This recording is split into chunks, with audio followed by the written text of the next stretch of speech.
Hello ವೀಕ್ಷಕರೇ, ನಮಸ್ಕಾರ. ತಮ್ಮೆಲ್ಲರಿಗೂ ಭಾಗ್ಯ ಟಿವಿಗೆ ಸ್ವಾಗತ ಸುಸ್ವಾಗತ ಕೋರ್ತಾ ಇದ್ದೀವಿ. ಭಾಗ್ಯ ಮತ್ತು ಗಿರೀಶ್. ಸ್ನೇಹಿತರೆ, ಇವತ್ತು ಈ ಒಂದು ವಿಡಿಯೋ ಮೂಲಕ ಬಹಳ ಸಿಂಪಲ್ ಆಗಿ ಬಹಳ ಈಸಿಯಾಗಿ ಮಾಡ್ತಕ್ಕಂಥ ಇನ್ಸ್ಟೆಂಟ್ ಪುಳಿಯೋಗರೆ ಪೌಡರ್ನ ಉಪಯೋಗಿಸಿ ಯಾವ ರೀತಿ ಪುಳಿಯೋಗರೆ ಮಾಡೋದು ಅಂತ ತಿಳಿಸ್ಕೊಡ್ತಾ ಇದ್ದೀವಿ.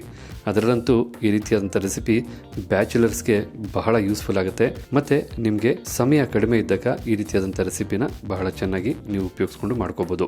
ನಾವಿಲ್ಲಿ MTR ಅವರ ಪುಳಿಯೋಗರೆ ಪೌಡರ್ನ ತೊಗೊಂಡಿದ್ದೀವಿ. ಈ ರೀತಿ ರೆಡಿಮೇಡಾಗಿ ಸಿಗ್ತಕ್ಕಂಥ ಯಾವುದೇ ಒಂದು ಪುಳಿಯೋಗರೆ ಪುಡಿನ ಉಪಯೋಗಿಸಿ ನೀವು ಈ ರೆಸಿಪಿನ ಮಾಡ್ಕೋಬೋದು.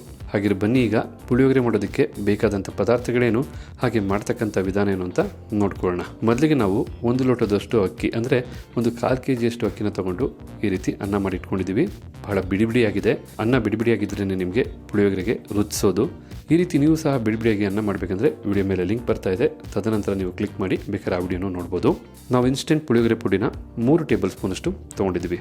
ಹಾಗೆ 3 ಟೇಬಲ್ ಸ್ಪೂನಷ್ಟು ಎಣ್ಣೆ, 2 ಟೇಬಲ್ ಸ್ಪೂನಷ್ಟು ಕಡಲೆಕಾಯಿ ಬೀಜ, 1 ಟೇಬಲ್ ಸ್ಪೂನಷ್ಟು ಕಡಲೆಬೇಳೆ, 1 ಟೇಬಲ್ ಸ್ಪೂನಷ್ಟು ಉದ್ದಿನಬೇಳೆ, 2 ಖಾರದ ಮೆಣಸಿನಕಾಯಿ, 2 ಬ್ಯಾಡಗಿ ಮೆಣಸಿನಕಾಯಿ, ಜೊತೆಗೆ 1 ಟೇಬಲ್ ಸ್ಪೂನಷ್ಟು ತುಪ್ಪ, ಒಗ್ಗರಣೆಗೆ ಸ್ವಲ್ಪ ಸಾಸಿವೆ, ಸ್ವಲ್ಪ ಕೊತ್ತಂಬರಿ, ಹಾಗೆ ಸ್ವಲ್ಪ ಕರಿಬೇವಿನ ಸೊಪ್ಪನ್ನು ಸಹ ತೊಗೊಂಡಿದ್ದೀವಿ. ಇನ್ನು ರುಚಿಗೆ ತಕ್ಕಷ್ಟು ಉಪ್ಪು. ಇದಿಷ್ಟೇ ನಿಮಗೆ ಇನ್ಸ್ಟೆಂಟ್ ಪುಳಿಯೋಗರೆ ಮಾಡೋದಕ್ಕೆ ಬೇಕಾದಂಥ ಪದಾರ್ಥಗಳು. ಹಾಗೆ ಬನ್ನಿ ಈಗ ಮಾಡ್ತಕ್ಕಂಥ ವಿಧಾನನ ನೋಡ್ಕೊಳ್ಳೋಣ. ಇನ್ಸ್ಟೆಂಟ್ ಪುಳಿಯೋಗರೆ ಮಾಡೋದಕ್ಕೆ ಬೇಕಾದಂಥ ಪದಾರ್ಥಗಳನ್ನೆಲ್ಲ ನೋಡ್ಕೊಂಡಿದ ನಂತರ ನಾವೀಗ ಸ್ಟವ್ ಮೇಲೆ ಒಂದು ಬಾಣಲಿನ ಇಟ್ಕೊಂಡಿದ್ದೀವಿ. ಸ್ಟವ್ ಹಚ್ಚಿ ಬಾಣಲಿನ ಸ್ವಲ್ಪ ಬಿಸಿ ಮಾಡ್ಕೊಳ್ಳೋಣ. ಈಗ ಬಿಸಿಯಾದಂಥ ಬಾಣಲಿಗೆ ನಾವು ತೊಗೊಂಡಂಥ 3 ಟೇಬಲ್ ಸ್ಪೂನಷ್ಟು ಎಣ್ಣೆನ ಸೇರಿಸ್ಕೊಳ್ತಾ ಇದ್ದೀವಿ. ನಾವೀಗ ಮಾಡ್ತಾ ಇರ್ತಕ್ಕಂಥ ಒಗ್ಗರಣೆನ ಕಂಪ್ಲೀಟಾಗಿ ಲೋ ಫ್ಲೇಮಲ್ಲೇ ಮಾಡ್ತಾ ಇದ್ದೀವಿ. ನೀವು ಯಾವುದೇ ರೀತಿಯಾದಂಥ ಒಗ್ಗರಣೆ ಮಾಡಬೇಕಾದ್ರೂ ಲೋ ಫ್ಲೇಮಲ್ಲೇ ಮಾಡ್ಕೊಳ್ಳಿ. ಈಗ ಇಲ್ಲಿ ಎಣ್ಣೆನೂ ಸಹ ಬಿಸಿಯಾಗಿದೆ. ಈಗ ಬಿಸಿಯಾದಂಥ ಎಣ್ಣೆಗೆ ನಾವು ಸಾಸಿವೆನ ಸೇರಿಸ್ಕೊಳ್ತಾ ಇದ್ದೀವಿ.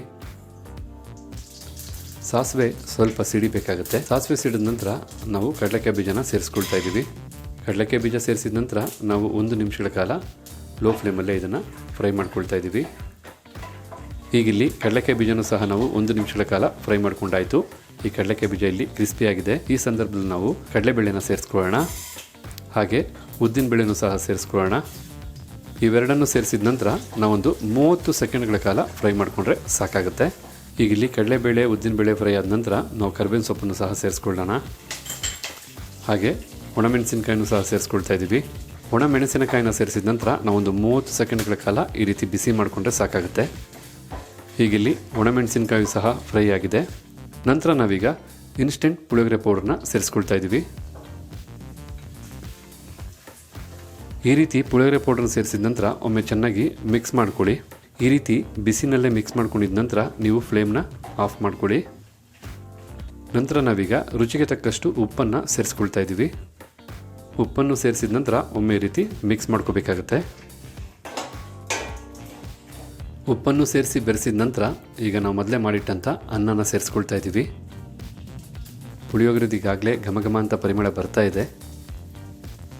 ಬಹಳ ಸಿಂಪಲ್ ಆದ ರೆಸಿಪಿ. ಕೆಲವು ಇಂಗ್ರೀಡಿಯೆಂಟ್ಸಿಂದ ನಾವು ಬಹಳ ಟೇಸ್ಟಿಯಾಗಿ ಬಹಳ ಸುಲಭವಾಗಿ ಮಾಡಬಹುದಾದಂಥ ರೆಸಿಪಿ. ಈ ಕಂಪ್ಲೀಟಾಗಿ ನಾವು ಬೇಯಿಸಿದಂಥ ಅನ್ನನ ಬಾಣಲಿಗೆ ಸೇರಿಸಿದ ನಂತರ ನಾವು ತುಪ್ಪನ ಸೇರಿಸ್ಕೊಳ್ತಾ ಇದ್ದೀವಿ. ಈ ರೀತಿ ತುಪ್ಪ ಸೇರಿಸೋದ್ರಿಂದ ನಿಮಗೆ ಪುಳಿಯೋಗರೆ ರುಚಿ ಬಹಳ ಹೆಚ್ಚುತ್ತೆ. ಆಪ್ಷನಲ್ ಆಗಿ ತುಪ್ಪನ ಬೇಕಿರೋ ಉಪಯೋಗಿಸ್ಬೋದು, ಇಲ್ಲಾಂದರೆ ಬಿಡ್ಬೋದು. ತುಪ್ಪನೂ ಸೇರಿಸಿದ ನಂತರ ನಾವೀಗ ಚೆನ್ನಾಗೊಮ್ಮೆ ಮಿಕ್ಸ್ ಮಾಡ್ಕೊಳ್ಳೋಣ.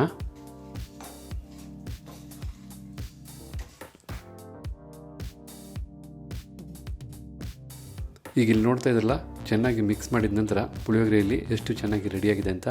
ಈಗ ಅಲಂಕಾರಕ್ಕೆ ಜೊತೆಗೆ ರುಚಿಗೆ ಎರಡಕ್ಕೂ ಅನುಕೂಲ ಆಗೋ ರೀತಿ ನಾವು ಸ್ವಲ್ಪ ಕೊತ್ತಂಬರಿ ಸೊಪ್ಪನ್ನು ಸೇರಿಸ್ಕೊಳ್ತಾ ಇದ್ದೀವಿ. ಖಂಡಿತವಾಗಿಯೂ ಇನ್ಸ್ಟೆಂಟ್ ಪುಳಿಯೋಗರೆ ಆದರೂ ಇದು ರುಚಿ ಮಾತ್ರ ಏನೂ ಕಡಿಮೆ ಇರಲ್ಲ.